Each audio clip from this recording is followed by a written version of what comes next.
SLT Mobitel, the connection. SLT Mobitel, the connection.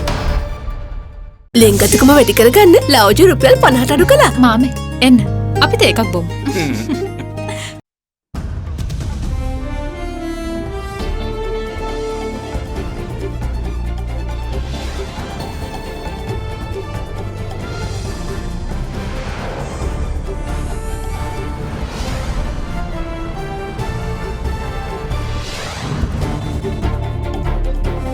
Tonight, human rights politics.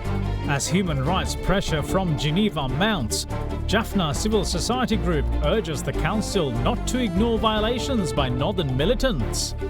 EPRLF blood Telo, LTT, they tortured us, they robbed us, they kidnapped us, they killed us. These things are not talked in Geneva. Vaccine plans. Russia proposes local Sputnik 5 manufacturing plans. They have offered a wonderful thing. They said that they want to make the vaccine in Sri Lanka and then export elsewhere. While State Minister says Oxford AstraZeneca will bring down infections significantly.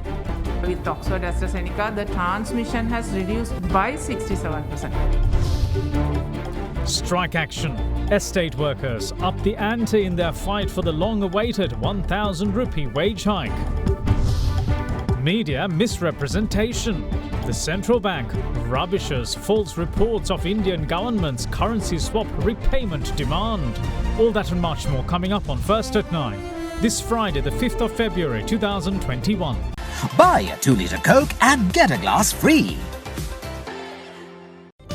Alcohol අඩංගු hand sanitizer භාවිත කරන්න. ලෙඩ රෝග ඇති කරන විෂ බීජවලට එරෙහිව සටන් කරන්න. හඳුන්වා දීමේ මිල රුපියල් 350යි. From AdaDerana, this is AdaDerana First at 9. Live from Studio 24 in Colombo. Good evening and welcome to First at 9. I'm Dhammik Ekanayakan. Now, a group of UN human rights experts have echoed UNHRC Commissioner Michelle Bachelet's criticism of alleged deterioration of human rights in Sri Lanka. Earlier this week, a group of northern politicians embarked on a protest march calling for justice for wartime civilian deaths and those missing during the conflict. However, another civil society activist group from the northern province also launched a protest this week calling on the UNHRC to stop ignoring the human rights violations against Tamil civilians carried out by many Tamil militant groups, including the LTTE. A group of UN human rights experts have issued a statement urging the Sri Lankan government to stop rolling back what they termed hard-fought progress in rebuilding democratic institutions, to press for accountability for past crimes, deliver justice for victims, and promote reconciliation. The so-called independent experts have also called on the Human Rights Council to continue its efforts to increase independent human rights monitoring in the country and to ensure accountability. The statement says that the group are dismayed at the emerging trend setting back the promotion of reconciliation, accountability and human rights, reducing civic space and eroding important institutional safeguards for the protection of human rights raised in the High Commissioner's report. It also accuses the government of using the Easter Sunday attacks and the COVID-19 pandemic to militarize civilian public functions through the appointment of active and former military personnel allegedly implicated in war crimes. The statement also says that such responses, together with the recently approved 20th Amendment to the Constitution, which removes important institutional checks and balances, have threatened the integrity of Sri Lanka's institutions and the judiciary, eroding safeguards that are essential for democracy and the rule of law. The group says that at the time of their visits between 2015 and 2019, they had witnessed an opening of space for Sri Lanka's dynamic civil society, but this has once again become increasingly closed and unsafe. Further, they allege that pandemic restrictions have been unevenly imposed on the rights to freedom of expression, association and peaceful assembly, resulting in the arrest and detention of social media commentators and others. In addition, the group also highlighted alleged surveillance, harassment, questioning and threats from security agencies against human rights activists, journalists, lawyers and families of victims. Meanwhile, a protest march was launched earlier this week in contravention of a court order by northern Tamil political groups. The protest march from the eastern part of the island to the north is being held demanding justice for civilians killed and allegedly forcibly disappeared during the war. Protesters have clashed with police personnel attempting to carry out the court order and prevent the march. With that, another protest was launched by a Tamil civil society group calling on the UNHRC to recognize human rights violations by Tamil militant groups against Tamil civilians before 2009, which included killings and suppression of basic freedoms. We urge international community not to buy any from this Tamil National Alliance politicians. These people are not concerned about our human rights. These people never talk about our human rights. Before 2009, we were denied our freedom, liberty, democracy, especially democracy. Before 2009, we never had democracy.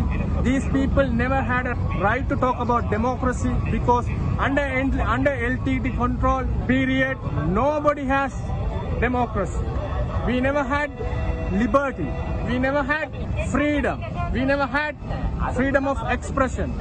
We even cannot talk. So that was the actual problem for us. And their movements, EPRLF, Plot, Telo, LTT, all these people had crime rates. They all tortured us. They all robbed us. They all kidnapped us. They all killed us. These things are not talked in Geneva. These people, they don't have any concern about human rights. They just do politics in Geneva. Now already it has been 11 years after 2009, but there is no outcome and no solution for this issue. So we urge international community to talk about these things from the grassroots level, and please invite us to talk about these actual facts from Tamil people and our aspirations and grievances not addressed by Tamil politicians yet. Pay just 500,000 rupees to reserve your unit today. Mulberry Residence. Now, shifting the attention towards the pandemic situation, Russia has pitched to manufacture its COVID-19 vaccine Sputnik 5 in Sri Lanka and export it to other countries. This was revealed by Secretary to the State Ministry of Primary Healthcare, Epidemics and COVID-19 Disease Control, Dr. Amal Harsh De Silva, at a media briefing worked off today. Also speaking there, Subject State Minister Dr. Sudarshani Fernando-Pulle lauded the Oxford AstraZeneca vaccine, which is currently being administered. She said that the vaccine raises the body's immunity to the virus for 3 months and reduces the virus spread by 67%. The epidemiology unit confirmed that 706 COVID-19 infections were reported from 20 districts of the country yesterday. The Colombo district reported the most number of cases with 277, while the Kandy district reported the second highest infections with 101. The Gampaha district recorded 92 cases of the virus, while Badulla reported 53. Meanwhile, 44 cases were confirmed in Kurunegala, 37 in Kaluthara and 21 in the Galle district. A further 79 infections were confirmed from 13 other districts. The remaining 2 coronavirus infections were identified as Sri Lankan expatriates. Meanwhile, 336 new COVID-19 infections have been confirmed so far today. Sri Lanka's COVID-19 death toll also shot up by 7 yesterday to 339. 4 of the victims had been residents of the Colombo district, while the remaining were identified from the districts of Kurunegala, Kandy and Nuwara. 6 of the deceased are men. In other developments, State Minister of Primary Healthcare, Epidemics and COVID Disease Control, Dr. Sudarshani Fernando-Pulle, says that according to scientific data, the first dose of the AstraZeneca vaccine can raise the body's immunity up to 3 months, and the vaccine reduces the rate of the virus spread by 67%. We have been able to vaccinate approximately 150,000 frontline health workers and triforces. No major side effects have been reported. Of course, fever, malaise, body aches and pains, which is common after any vaccination, has been reported. According to our current statistic, only 10% of people aged above 60 have been infected with COVID. The majority have been between the ages of 30 to 60 years. So the government has taken a policy decision to immunize the people aged 30 and above. So we need approximately 18 million vaccine doses, and now we have already placed the order with the Serum Institute. With the current available statistics, with the first dose of vaccination with Oxford AstraZeneca, the transmission has reduced by 67%. And also the current information says that with the first dose, the antibody levels have been maintained up to 3 months. So therefore, we are very positive that vaccination will definitely reduce transmission, and we will be able to eliminate COVID from our society. So therefore, I request for the people, to cooperate with the immunization program. We are very confident that we will receive our first stocks by the first week of March, and soon after we will commence vaccination. We have planned to commence vaccination in 2,000 vaccination centers, and it is estimated that we can vaccinate around 300 people at each vaccination center. So approximately 600,000 vaccinations can take place on a single day. So within a short period, we will be able to cover the entire population with the first dose, and we have to repeat the second dose most probably after 4 weeks. With the current available information and scientific evidence, we are considering whether the second dose will be given at 4 weeks or a bit later on, because evidence says if you delay the second dose by 7-8 weeks, the response is better, but it's yet to be confirmed. But right now, the second dose will be given 4 weeks after the first dose. We have estimated to vaccinate around 132 lakhs of our population, and of this 132, the COVAX facility will provide vaccines needed for 4.2 million of the population. The balance 9 million will be procured by the government. We need approximately rupees 10 billion for the procurement of vaccine. Each vaccine is estimated around $3. The vaccine cost per individual would be approximately $6. Meanwhile, Secretary to the State Ministry of Primary Healthcare, Epidemics and COVID Disease Control, Dr. Amal Harsha De Silva, says that Russia has displayed interest in manufacturing their vaccine, the Sputnik 5, in Sri Lanka. There's another new offer that we have got. The Excellency the President has requested friendly countries' assistance to cover the whole population with COVID vaccine. Now, India has come forward and the results are shown in the country today. And then China has come out and they are also trying to give us a donation of 300,000 vaccines. And then also Russia has come in a big way. Russia makes a vaccine called the Sputnik vaccine, which is being used in South Korea and also Hungary in Europe. And then they have offered a wonderful thing. They have said that they want to make the vaccine in Sri Lanka and then export elsewhere. Therefore, we become vaccine importing country to a vaccine exporting country if we can accept their proposal and then keep on working on it. And therefore, I think that's also an option which is coming up now. We are spending about $500 million a year to bring down necessary medicines for the public of this country. And therefore, we can save some of these money in Sri Lanka if we start producing our own. As things stand, 61,461 COVID-19 infected persons have recovered in Sri Lanka to date, with 894 being added to the list today. It leaves the number of active novel coronavirus infections in the country at 5,651. It's a significant reduction in the number for some time. In another development, head of the National Operations Centre for the Prevention of COVID-19, Army Commander General Shavindra Silva, announced that several areas in the country have been isolated with immediate effect. As such, the areas of Posalan Place, Isurumawata and Eksa Janapada in the Meedeniya Gramanildara Division and the Bondupitiya 727 Gramanildara Division will be isolated until further notice. Now, moving on with other stories, President Gotabaya Rajapaksa today inaugurated the national program to renovate 5,000 irrigation tanks across the island titled Vari Saubhagya. Under this project, the head of state launched the construction work of South Asia's longest irrigation tunnel. The inauguration ceremony was worked off in Anuradhapura. Vari Saubhagya. Vari Saubhagya is a concept of President Gotabaya Rajapaksa under his manifesto Vistas of Prosperity and Splendor, which intends to renovate 5,000 irrigation tanks across the island. The inauguration ceremony of the program took place in the area of Mahamekasvava in Anuradhapura under the auspices of President Gotabaya Rajapaksa. The three-staged Mahavali Water Security Investment Program is one such project that falls under the umbrella of Vari Saubhagya. The three stages of the project are the Upper Alahara Canal Project, the Northwestern Province Canal Project and the Minipe Left Bank Canal Rehabilitation Project. During the ceremony, President Gotabaya inaugurated the construction work of a 28-kilometre-long underground canal of the already underway North Central Province Canal Project. Under this project, water will be supplied to 7 major tanks in Anuradhapura and Polonnaruwa districts from the Kaluganga and Murugahakanda reservoirs in order to meet the irrigation and drinking water requirements. After the completion of its first phase, 12,250 hectares of paddy fields will be irrigated and 32 million cubic meters of drinking water will be supplied annually, benefiting 25,000 families. Upon instructions of the President, the 6-year-long first phase of the project will be completed in just 4 years at a cost of $244 million.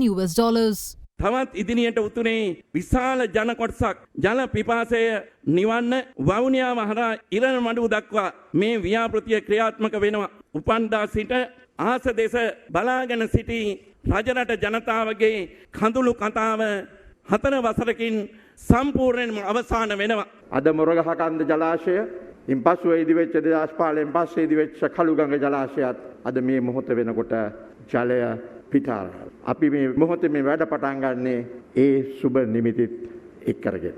අපගේ වාරි මාර්ග අමාත්‍යාංශය මගින් ලංකාව පුරා ඉදිරි වසර 5 තුල ග්‍රාමීය වැව් 5000ක් ප්‍රතිසංස්කරණය කර වැව පාදක කොටගත් සමෘද්ධිමත් ග්‍රාමීය ආර්ථිකයක් ඇති කිරීමේ සහ වැව ආශ්‍රිත සංස්කෘතිය යලි පුදු කරවීමේ දැවැන්ත වැඩසටහනක් ක්‍රියාත්මක කරනවා. මේ 2021 වසරේ ඉලක්කය ආවම වශයෙන් වැව් 1000ක් හදන්න. We will see you shortly after this break. Stay with us.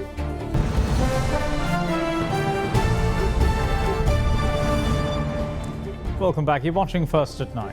Now, the government has reduced prices of 27 commodities with effect from next Monday. Now, the announcement came from the Minister of Trade, Dr. Bandula Gunawardana, who said that the relevant goods with slashed prices will be available through outlets of Lanka Satosa, cooperatives and Q-shops. ලබන්නා වූ සතියේ සඳුදා සිට සතොස වෙළඳසැල් ජාලයෙන් සහ පාරිභෝගික සමිති සම්පකාර වලින් සහ Q shop වලින් මේ මිලට මේ භාණ්ඩ ලබා ගන්නට පුළුවන්. According to the price reductions, a kilogram of red kakulu rice and a kilogram of white kakulu rice will be sold at 93 rupees, while the price of a white nadu kilo has been reduced to 96 rupees. The price of a kilo of samba rice is reduced to 99 rupees, while the price of a kilo of kiri samba is reduced to 125 rupees. The price of wheat flour, meanwhile, is reduced by 21 rupees, allowing the public to purchase a kilo for 84 rupees. White sugar can now be bought at 99 rupees per kilo, while brown sugar can be purchased at 125 rupees per kilo. Meanwhile, the price of a kilo of Australian red dal has been slashed to 165 rupees from 188 rupees. The price of imported big onions too has come down, with a kilo available at 120 rupees. As for local potatoes, the price of a kilo is set at 180 rupees, while a kilo of imported potatoes will cost 140 rupees. In the meantime, a kilo of chickpeas can be purchased for 175 rupees, and a kilo of dried chilies will cost 495 rupees. On canned fish, the price of local varieties is reduced to 220 rupees from 240 rupees, while price of imported canned fish has come down from 280 to 265 rupees. The price of imported sprats too has been reduced, with a kilo being sold at 575 rupees, which is a reduction of 125 rupees. Under the new prices, a kilo of skinned chicken can be bought for 400 rupees. 400 grams of milk powder, which was priced at 380 rupees, will now be sold at 355 rupees. In addition, salt, soybean oil, laundry soaps, scented soaps, disinfectants and SLS certified face masks were also subjected to a price reduction. ඉදිරි මාස 3ට සිංහල දෙමළ අවුරුදු අවසන් වෙන තෙක් මේ ස්ථාවර මිල පවත්වාගෙන ගියොත් මේ රටේ පාරිභෝගික ජනතාවට සාමාන්‍යයෙන් අසාමාන්‍ය සහනයක් රජයට කළ හැකි උපරිමයේ තමයි මේ කරලා තිබෙන්නේ. මේ මාස 3ට මේ මිල වෙනස් වෙන්නේ හේතු දෙකක් නිසා. අලුතෙන් බදු පැනවීමක් වුණොත් මේ මිල වෙනස් වෙනවා. දෙක අපිට පාලනය කළ නොහැකි ලෙස විනිමය අනුපාතය වෙනස් වුණොත් මාසයකට පසු මේ මිල වෙනස් වෙනවා. අපි බලාපොරොත්තු වෙන්නේ මින් ඉදිරියට ගැසට් මගින් මිල පාලනය කරන්න බොහෝ භාණ්ඩවල එහෙම ප්‍රශ්නයක් තියෙනවා. විවෘත වෙළඳපොලේ හුඟක් අධික මිල ගණන් වලට මේ භාණ්ඩ අලෙවි වෙනකොට අපෙන් අරන් ගිහිල්ලා ඊට වඩා වැඩි ගානකට අලෙවි කරන්න ඉඩ තියෙනවා. ඒ නිසා අපි එක පාරිභෝගිකයෙකුට සීනි සම්බාහල් පරිප්පු කියන භාණ්ඩ උපරිම වශයෙන් එක අයෙකුට ලබා ගන්න පුළුවන් කිලෝ එකක්. General Secretary of the Ceylon Workers Congress, State Minister Jeevan Thondaman, expresses confidence in the government's intervention to increase the daily wage of estate workers to 1,000 rupees. His comments come in the backdrop of a Harthar Campaign which was worked off in the Hill Country today in support of estate workers, demanding the daily wage be hiked as promised. The plantation companies have proposed an incentive-based wage structure which will see estate workers being paid 1,000 rupees per day, which the workers are not in favour of. A Harthar campaign was worked off by estate workers, demanding that their daily wage be increased to 1,000 rupees. It was organised by the Ceylon Workers' Congress, and all shops in the Hill Country, including those in the areas of Hatton, Bogavan Talawa, Maskeliya, Kotagala and Talawa Calais were shut. දොළස්දස් දිස්සිය පනයි තමයි මාසෙම වැඩකරුවොත් මට අතට අම්බ වෙන්නේ. ආල් සීයයි පිටි සීයයි සීනි 150යි ඒම බලනකොට මුකුත්ම ගණ්ඩ බෑනෑ. Our correspondent said that even schools located in the areas of estates were closed today. Teachers of some Tamil schools had taken sick leave in support of the Harthar Campaign of the estate workers. In the meantime, short-distance private buses too did not operate. What's more, all the shops in the town of Ranagala in Teldenia were closed in support of the campaign, while three-wheel drivers too withdrew from services. Meanwhile, in Matugama, estate workers in the area staged a demonstration at the town centre, voicing their support for the Harthar campaign.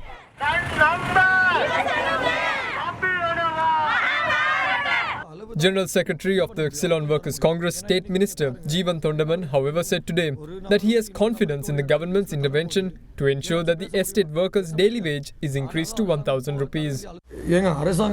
I'm a government minister. Doesn't me standing up against the companies mean that the government is backing us?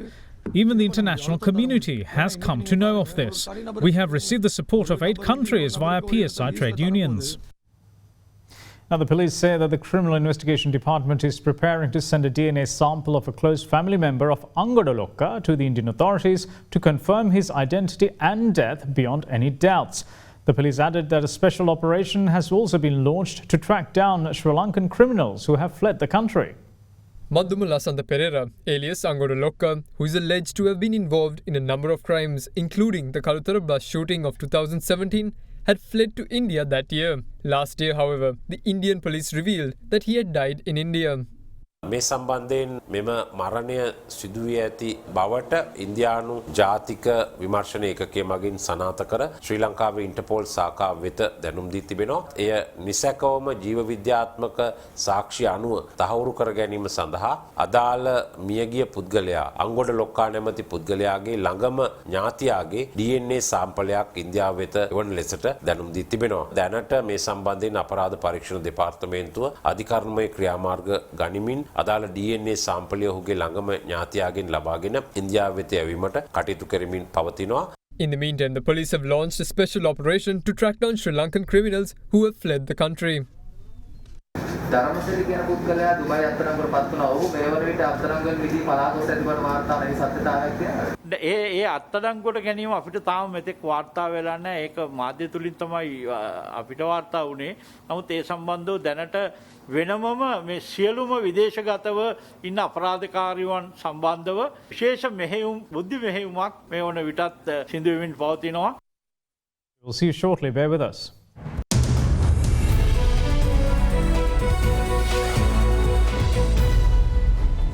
Welcome back. You're watching First at 9. Now, Sri Lanka has settled its currency swap facility with the Reserve Bank of India as scheduled. In a Twitter post, the central bank said that it settled its swap facility with the Reserve Bank of India as scheduled, and there was no special request from India for the premature settlement, as erroneously reported by certain media outlets. It added that discussions on future collaboration continue. In July last year, the Reserve Bank of India signed necessary documents for extending a $400 million currency swap facility to the Central Bank of Sri Lanka until the November of 2022. Now, taking a look at the Colombo Bourse, stocks rose 0.6% today as the all-share price index gained 49.33 points to close at 8,293.83. The S&P SL 20 index of more liquid stocks, meanwhile, gained 10.85 points to close at 3,304.3. The day's turnover was 5.1 billion rupees, with 113 stocks gaining and 80 falling. Now, here's Dimantha Matthew with your today's market report. Today we saw the market being on a gaining momentum for the second consecutive trading session after the significant dip in the market that we saw over the last few trading sessions before yesterday. However, with today falling in between holidays, we are seeing a bit of a lower level of turnover as the market experienced a 1-month low turnover of around 5.2 billion rupees today. Even the number of trades is slightly onto the lower side, 31,000 1,000 trades have been recorded during the day. Overall retail activity in the market was a bit low, though the buying interest and the buying momentum continued to be there in the market. Also, what we are noticing is that there seems to be a bit of a dip in the banking sector counters. So overall banking sector has been rather slow during the day.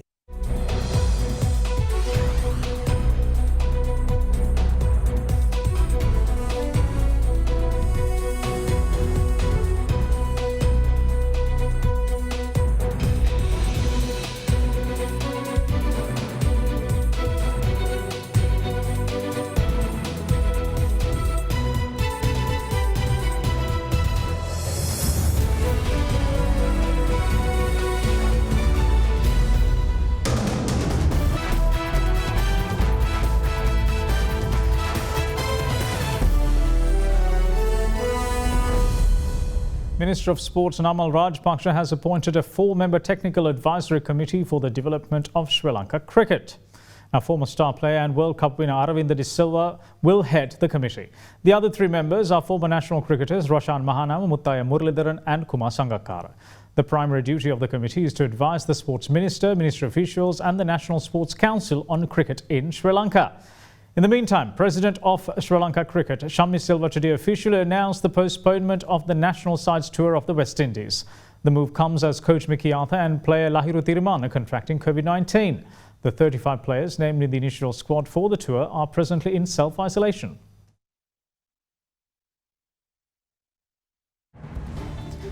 And that's it from all of us here at First at 9. Thanks for watching. Bye-bye.